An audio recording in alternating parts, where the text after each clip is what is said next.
A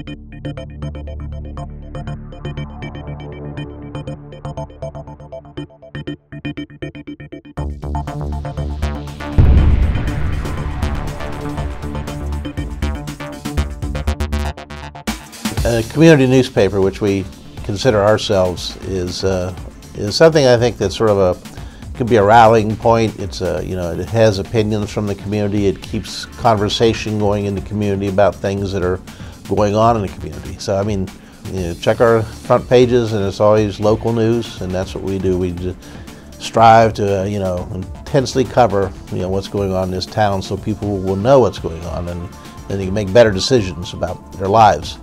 I've told our editor, Jerry, this. I went to a conference in Philadelphia, but Ken Paulson from USA Today, or formerly USA Today, was there, and he gave a good talk on the First Amendment and why the First Amendment gave freedom of the press. And our job was to be the watchdog because no one else does. And it sort of rekindled me of what we were here for. So we try to cover those things. We periodically check records and things like that, the public records, to make sure that things aren't being hidden away from people.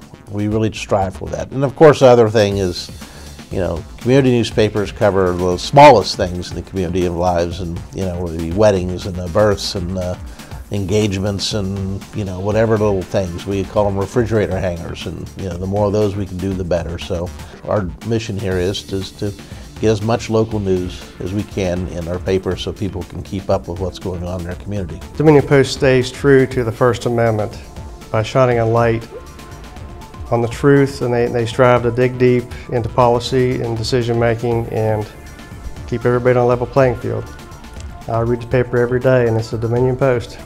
The Goodwill City Initiative has been an excellent brainchild of the Dominion Post to shed a more positive light on the city of Morgantown to national media and our Big 12 fans. The idea is to make, when a visiting fan comes in, that we want them to be a stranger, we want them to be lost.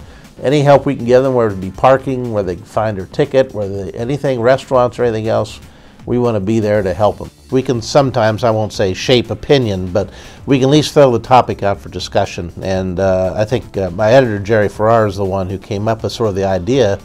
But it was general, we've got to do something about this. This is just enough. We just can't sit there back sometimes and report on something. And so it was one of those opportunities where we put out the idea, and then other people came in and supported us. The university was on it, and it just sort of took off from there. So, even if people aren't officially in the Goodwill City, I think even the people in the tailgates now realize that when visiting fans come through the tailgate area, that it's a lot better to offer them a drink or a bite of food or say, hey, glad you're here, than to call them some name or something like that.